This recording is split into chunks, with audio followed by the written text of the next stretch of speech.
Sorry people who were watching this, but I just mentioned, Reed is effective. He succeeded at his job, and everything is quiet and awkward in a way that just makes this whole situation feel terrible. But don't worry, he doesn't go anywhere. I like that part a lot. Like, Reed technically fails. In a way that's interesting. So let's move on. That was something. She was staring off into the middle distance as she said it, because it wasn't an apology after a fashion. I turned my attention to Fang, who was picking at the feathers at their elbow? You mean on their elbow? After a moment of quiet, Reed cleared his throat and Fang yanked a feather they were fiddling with clean out of their arm. Oh, that had to hurt. Trish promised not to say skinny anymore. To make sure, she will suffer 1d6 psychic damage every time she does, now thanks to my special buddy in the sky, Zilithu. Well, you know, Zilithu's got the shit locked down. So, thumbs up, Zilithu. I'm sorry, Fang muttered, their arms crossing more tightly around their chest. Look, I just... It's becoming more painful than the insult. I pinched the bridge of my nose. Just forget it. I'm not trying to make everyone miserable. Let's just pretend it never happened and It did happen, though. I stopped and moved my hands from my face. Fang was looking directly at me. You were right. You said the whole thing about the concert. And then we turn around and insult you, who we barely know. It just makes us as bad as assholes who ruin the show. I'd like to point out that you didn't insult him. You called him a slur. A racial slur. You didn't call him an asshole or a bastard or a generic thing.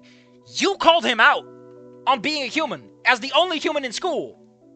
Like, as the only non-binary person around who gets annoyed at being called a fag. Shouldn't you have some more sympathy than that? It's really weird. But I guess that's the point. She looked really hurt. Oh my...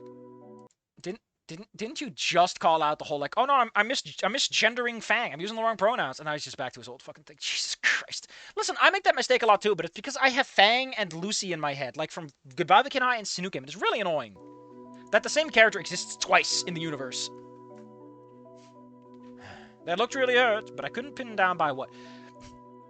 Was it the concert? Was it me equating to the people that had ruined it? I went off on you during science class for not a screw-up. I don't know your mind, androgyny or anything, but you slipped up once and I was just... looking. Look at how many times we're using the fucking look verb. God damn, fucking ease up on the gas! Looking for someone to chew into, and that was stupid. I told Fang how he'd been at the concert. Yeah, but I didn't... Yeah, he didn't join in with everyone, but still. We're not happily tonight you're friends with Nasser and Naomi. Not hard to see that you'd get on our scales, you know. Listen, I have no idea why you'd think that. Oh, please! You're saying they don't constantly annoy you? No! They've been nothing but nice to me since I got here! I'll just give them a chance. They'll figure out how to push your buttons. Fang nodded in agreement. What was this? Did they kill Trish's dog or something? Agree to disagree, I guess, but if you're actually sorry, could you not insult my friends in front of me? I don't think you'd be a fan if I made fun of Fang in front of you. A lot of F words we got here. I grumbled, crossing my arm. Trish's eyes squinted into a glare. You do that and you're gonna find yourself on the wrong end of a crowbar, she growled. This is what I'm talking about. The hell did I do to you, Trish? At my outburst, Trish caught herself and clicked her mouth closed. Everyone's clicking. Everyone needs a fucking oil. Just oil your jaws already. You don't like Nasser and Naomi for some reason. That's fine, I guess. Like I can make you like them or anything, but they're still my friends, I said as my focus had turned back to Fang. Do you really think calling Nasser a fuck-doing retard is actually better than what those dicks did at the concert? Bro. The hell you know. Chiefs, I gotta admit, this is a great way of, like I said, we're actually gonna diverge, and it's a good one. Because he doesn't become any friends whatsoever, because he's fucking terrible at this. Because Inko has standards, goddammit! Fang's teeth were bared slightly. They looked... Oh, no, they just looked upset. Are they upset? I mean, they're biting my arm off. They're probably... They look like a zombie, but they're not really. I know deep down. Maybe that was too far. Hell if I know what I'm doing here. I stood up from my seat. Honestly, I probably don't know anything at all. I just don't like my friends fighting. And clearly all I'm doing is causing problems for you three. So I'm sorry too. I'll leave you guys alone. Sorry for ruining your lunch. The pit had returned to my stomach. It felt like the wrong way to go, but I had no idea what to say. I just wanted to get out of here. Can I reach you by your locker, Reed, for my bag? Yeah, man. Locker 329. I'll meet you over there in a minute, right? He looked almost tired as I left. I don't think the show got quite as cleanly as he'd hoped. As he looked. Hoped. Didn't for me either. I didn't have any idea what to hope for in the first place. I nodded and walked over to the edge of the stage and hopped down onto the floor and walked towards the entry doors. Stopped for a moment to turn back and look and found that Fang had enclosed themselves in their wings and Trish looked to be saying something to them. Reed was standing nearby awkwardly. Awesome! I brought down everyone's lunch. You're really good at this, Inko. Good job. Now hold on until you feel the click of your jaw. I sighed once again and then walked through the doors. Yeah, man, it's a fucking conflict. And it's Inko, it was actual fucking character getting in the way. True to his word, Reed met me by his locker and returned my bag. Thankfully, with immaculate condition, along with the contents. Thanks, Reed. Jesus Christ, this is too dramatic. Looking for something low down.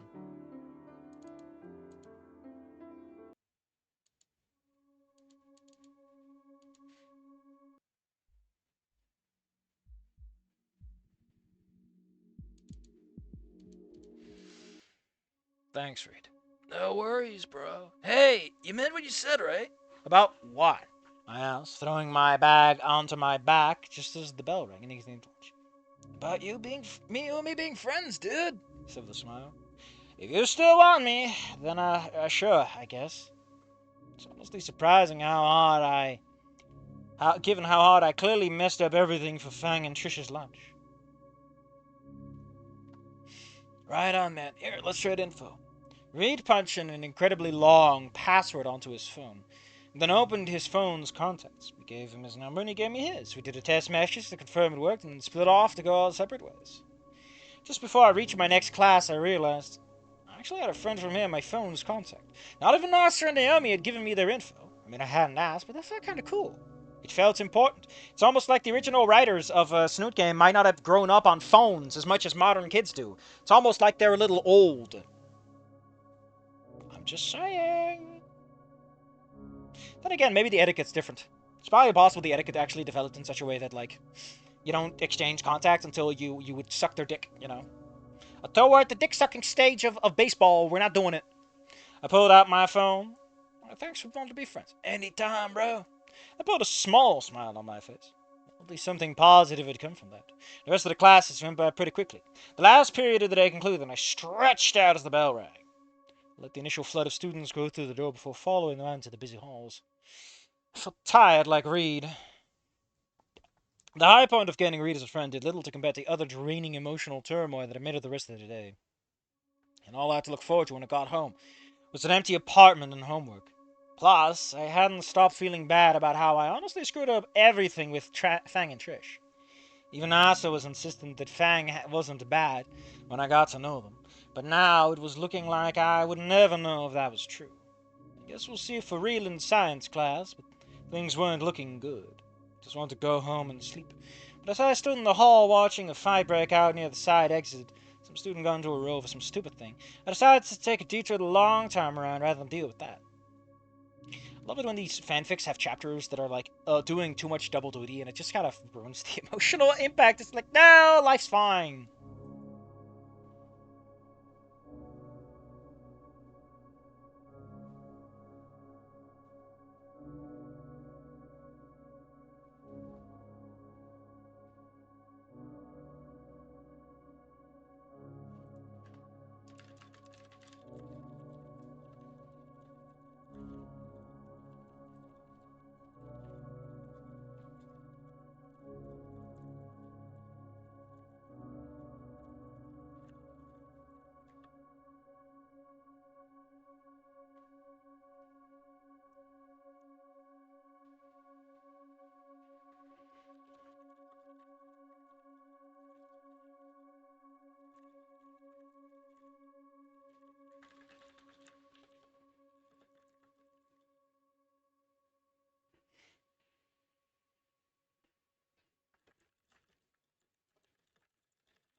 Anyway, I don't want to go home and sleep. Okay. I found myself in the school guards. Okay, so I don't like this part very much. Again, like I said, I feel like a lot of fanfics suffer from this. Like, I get it. But on the other hand, you're kind of undermining the emotional core of your story if, like, oh no, my mom died! And then it's like, but this chapter is not 5,000 words yet. We're gonna have to write the chapter where we're sucking a man's dick in the patisserie. And I'm like, man, this is the best hot dog I've dang well had. And I'm like, man, maybe don't put that in the same chapter as your character experiencing the deep catastrophic grief of his mother dying. I'm just giving you just a couple of pointers here from your boy. For the first time since I... Hold on, let's put on a different soundtrack. This is a bit too ominous for what we're going through. This is a bit much, isn't it? It's a bit much.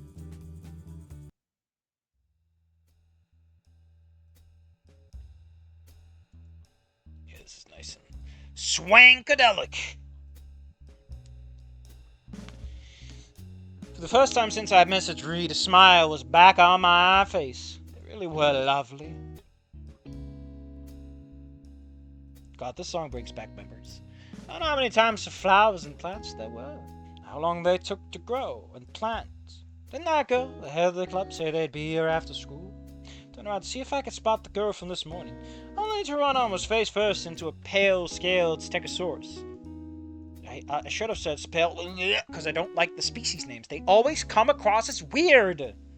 We let out a yelp as she stumbled back. Oh, I'm sorry. Oh, I'm sorry. I wasn't paying attention. I apologized, immediately waving a hand at her. She chuckled a bit. Let's not get too out of hand here. Before looking back at me contemplatively. You really get lost in your own head, don't you? Huh? I tried to get your attention, but you didn't respond at all. She took another step forward, looking at me, staring at me intently. Don't stare at people, Stella. Ah, I see. Your mind is clouded. You aren't sure what to do. You aren't...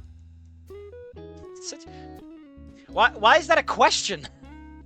It should just be you are unsure what to do, period, because she's telling them this. Whatever. Yeah, I guess. How did you know? Oh my god. Consider it cold reading. It's when I say a bunch of bullshit that's obvious. Actually, no, that's hot reading, because you do have some information to work off of. Would you like your fortune? Fortune? What? Listen, I'm already rich, bitch. Get out of here. I don't want no gold digger. Go dig someone else's gold. Yeehaw! The girl pulled a stack of cards out of her pockets and held them before me. The patterns looked somewhat familiar, but I couldn't place why. Well, they're not standard playing cards. Tarot cards are really long, comparatively. Compared to the flower pattern dress of the other girl, Rosa, the young stegosaur one in front of me was wearing a simple t-shirt and jean shorts. Her lime green hair was done up in unusual buns, one each out of her head. And why do we have a third line describing her? Just these two is enough. Like, as a tip, if you can't describe your character in 2 lines, fuck off. It's not important. We don't need this degree of detail. Come up with it later, or at least describe it in flowery senses. Like, fun adjectives like unusual top buns sells me on a bit of a character. Anyway, her blue eyes were nearly... Don't go too far. They are not shimmering. No, they are not. She is not special. Her blue eyes were not shimmering as she was letting me soak in the artifact in her hand. I feel like you're kind of like... I don't know, first read doesn't work. As the green girl opened her mouth to speak, she was preempted by a voice from the utility. Stella, stop bothering people with your ducats. Rosa called as she hoisted a bag of soil on her shoulder. Rose, it's mysticism. It's a job of... Si. You can guide those that need your help, but for now, I need your help, amiga. Rosa chastised.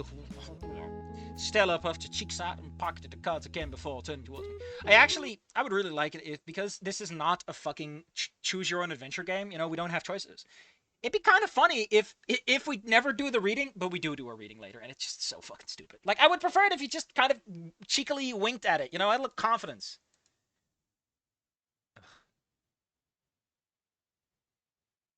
Where was I? But hey, we're having some characters, and we just had conflict. Why didn't we just end the chapter there? Come on!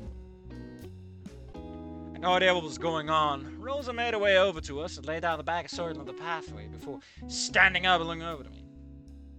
Oh. Hola, amigo. Have you come to join our club after all? Stella, a new member! Rosa exclaimed, a smile stretching across her face. Said smile was intense and loaded with expectation. Holy shit, it's an exciting description about something. Fuck! Inko has opinions for once? Holy! Unfortunately for me, Stella turned back to me with an incredible smile of her own. You can almost see the stars in her eyes. Really? That'd be great. We can always use a little help. Rosa said with just a little. She's not excited, she's not happy. She has stars in her eyes, but she's not fucking cheerful. Don't get any fucking ideas! She's not cheerful! The reason I'm being extreme about this is I hate this. And 2, that's what your writing sounds like. Your writing sounds like, Stella isn't cheerful. Don't think she's cheerful. Fuck off. Kill yourself. She's not cheerful. That's what it sounds like. Just a little, almost. She's almost like that. It looks like it. Commit. Have characters feel shit. That is what writing is about. You bingus. Have your reader feel something. God damn it. It's like you're telling your reader to fuck off. Oh, you're excited? You think she's excited? You think this excited smile of hers? This excited eyes? No, she's not cheerful. You're an idiot, reader. You're an idiot and a loser. Is that really okay? For someone to just join? Shouldn't I sign papers? Shouldn't I get my little Japanese stamp? Some of it like a violation of protocol. But Rosa simply laughed, instead of the complex laughters that encrypt the Enigma machine codes. I can talk to the detective to make it official if you want, but I'm the head of the club, so if I say you're in, you're in. It's not Japan, man. No one gives a shit. So do you want to join? I looked at the 2 girls, their eyes sparkled with a strong hope. I looked away from them. Jesus Christ, I don't need to know where Inko's looking! Towards the gardens themselves. Why don't you, just say you took another look at the gardens? That works way better than saying I looked away from them. Taking another look at the gardens, I couldn't help but feel that they really were that pretty. Or something like that, come on! For some reason, I felt like gardening called to me, which is so weird. Because Inko is a photographer. Although, admittedly, there's always this implication that, Inko wasn't really a photographer. It was just kind of something he felt like he could connect to people. I always thought it was because he was never in schools for long. He was always the kid that had to take the picture so that everyone else could be in the shot, you know? Oh, man. Being angry is terrible when your room's already this warm. Oof. Why not? At worst, we'll just find out I'm not fit for gardening. The girls why are they cheering? I thought they were a little cheerful. They cheered a little together, before immediately pulling me into a whirlwind of activity. They were quick to have me secure my backpack in the utility shed, which Rose was nice enough to lock to protect my camera. I donned my gloves and spent the next half hour After that, I donned my gloves and spent the next half hour clumsily pulling weeds.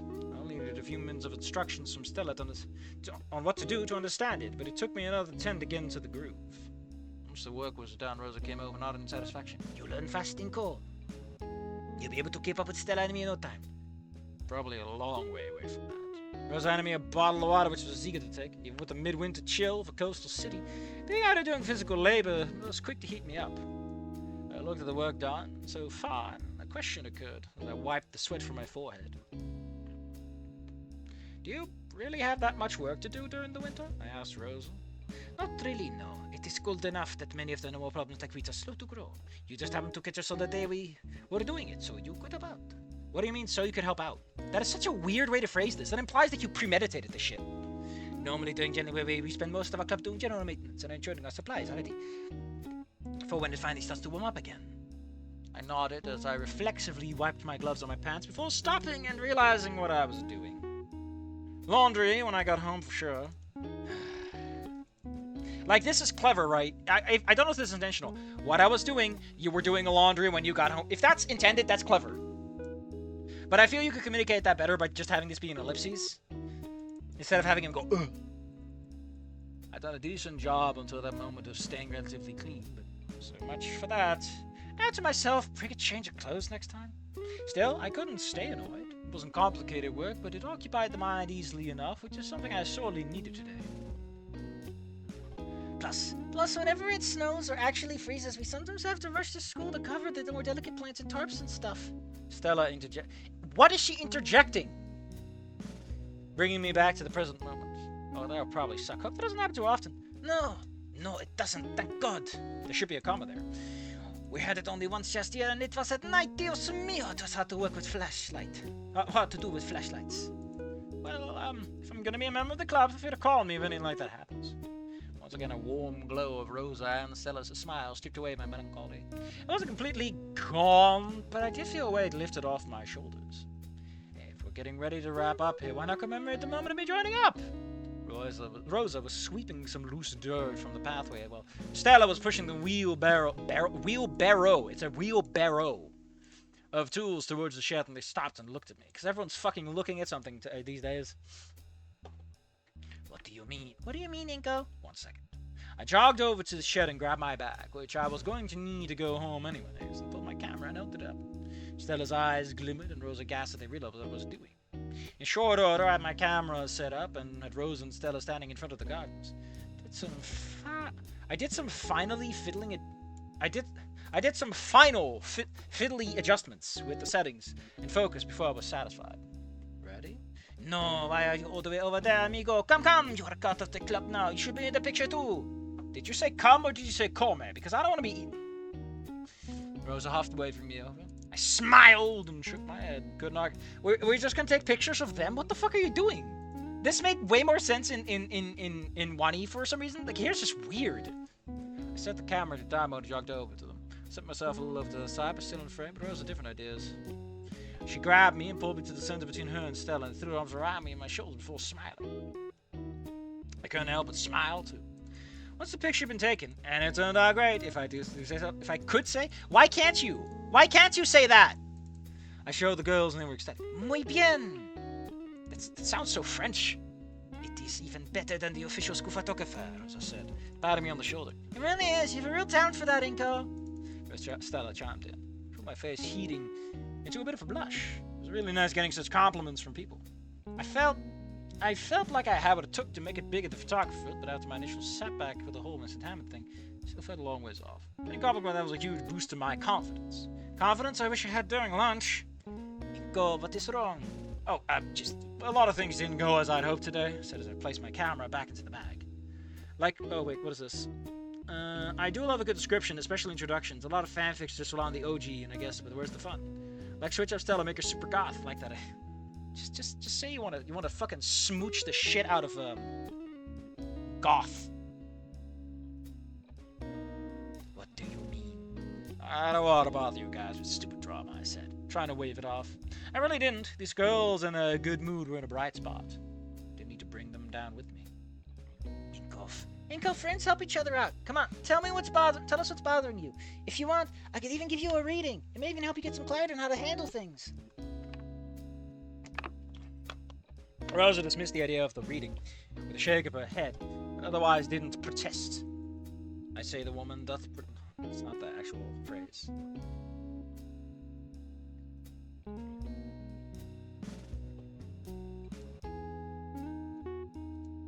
Hold on, I'm kind of...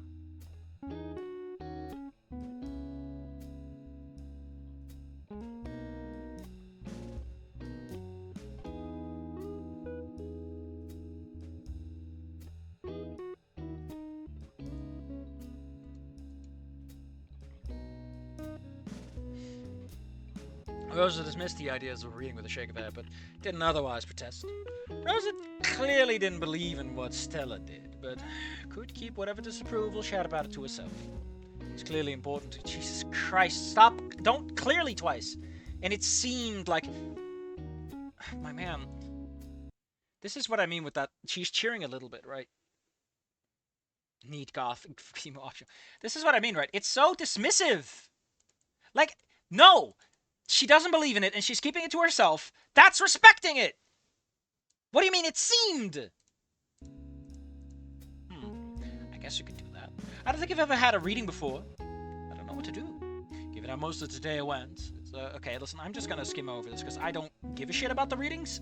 I feel like it's out of place, so we're just gonna go through it lickety-dang split. So where are we going? Also, this guy does a lot of shit reflexively. Like, Inko does not seem in charge of his body. His body is out of his control. Monkey Anon exists in his brain, forcing him to go through Snoot game. Partially from the cold, as my body was cooling down out of the labor was over. I like this. I like that Stella has to get in the fucking... I gotta get the sales pitch on. That's such a cute little detail to bring up. I could tell that this was the mysticism she spoke of. But she suddenly feel different. I nodded again, reached out, grabbed the first card, lay it out before you. It's the Fool.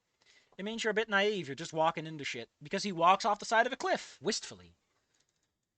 Inverted star. Also, I love that she calls out what the card looks like, because the whole point of tarot is to read the fucking cards and use your intuition. Also, I love this. I love that she's even like, listen, tarot isn't fucking divination. It's just giving you some fucking pro tips, forcing you to think about shit. That's all it does.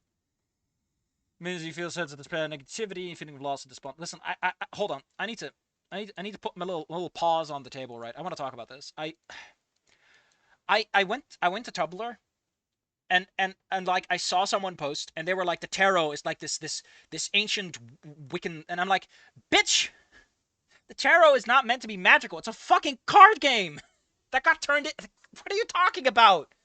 You know, people who don't trust, people who say the tarot isn't magical are just anti-witch, and I'm like, you are a fucking moron.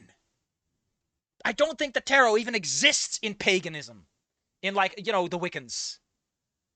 Oh, oh man, I'm losing my mind. Fucking American Tumblrites need to get their heads out of their asses when they talk about European shit, because they just don't know. I'm pretty sure it's French too. So bring, I don't even know, man. It just, it felt so wrong for all the weirdest places. Paws on the table, beans are on display. Ugh. Inverted star. I do like this one. It's like, hey, listen, buddy, you feel bad. This is literally this chapter. You're just summarizing the fucking chapter. You feel sad and how things are bad. Couldn't help but frown. I hate this sentence. I see it so much. I couldn't help but frown. I just couldn't help it. I'm such a loser. Reflexively, I couldn't help but frown. Thinking back to how today. Well, yeah, this is why you want to cut it up into chapters, because like this is this fucking chapter, man. Oh, there's dumb luck of the misses. No, the point of tarot is you can always connect it to yourself because there's always some truth to it, you bingus. But then, yeah, it is about like, hey, it seems, and this is the proper fucking use of seem, to appear, to illusionary. And then the upright hangman sounds bad. Represents a position of sacrifice that must happen to progress forward. The sacrifice is one of suspension or indecision. So basically, Inko, stop being a weenie. That's all these cards are telling you. Stop being a Weenosaurus Rex and things will be fine. What if I was just rushing? They need to calm down, let things develop. You know, like a photo? You gotta develop your photos. Really gonna make friends to push. You've made like 2 friends. I guess 5 by this point if you really want to count it. But like you know. Also, your photography, you have not pushed your photography forwards all that much. Oh, well, that seems to be the case. That was obviously okay. They're gonna be easy. Stella's reading was right. Need to give it time after all. Blah, blah, blah.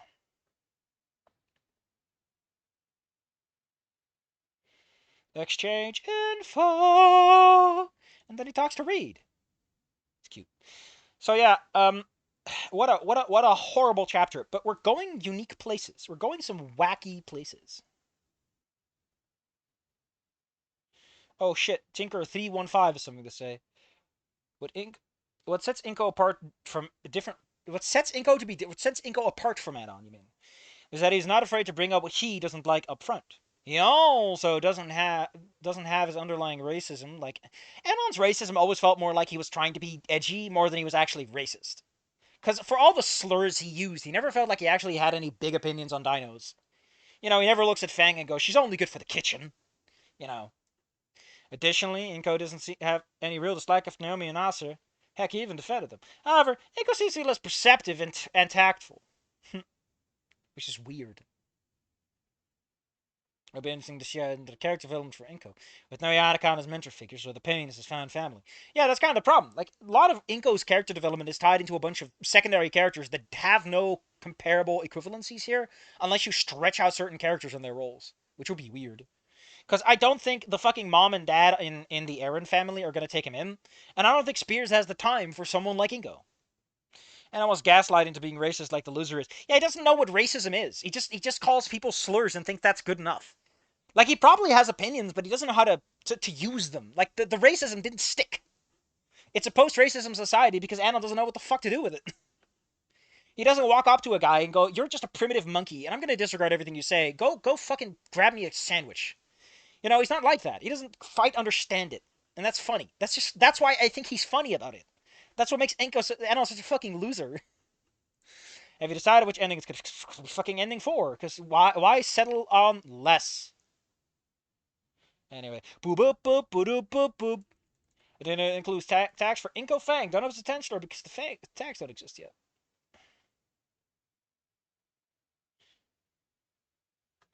So that's it. We'll do chapter 4 tomorrow. Probably not. I might wait until Sunday if the weather doesn't fucking pick up. Because my god, I have not read chapter 4 ahead of time. I haven't read a lot lately. I've been annoyed and kind of want to beat some people up that I know because they're being teenagers at like twice the age of a teenager. So otherwise, I'm just gonna put my little paws on the table and say it loud and clear. This chapter was annoying and frustrating, and I hated it, but it also is going some interesting novel directions, and I hope it's willing to commit to the bid, because if it doesn't, I'll be mad as hell. No chapter titles here to clue me in on what's going to happen, but chapter 4 next time, whenever that is. Whatever that is. I put my paws down on the pappy tape table. Pap, pap, pap, pap, pap, pap. Whew. Should have gotten the fan out. I should have gotten the fan out. Or get like a passive cooling system set up. Showed him the paw beans of fury. Possible. That'd be great. Paws of fury.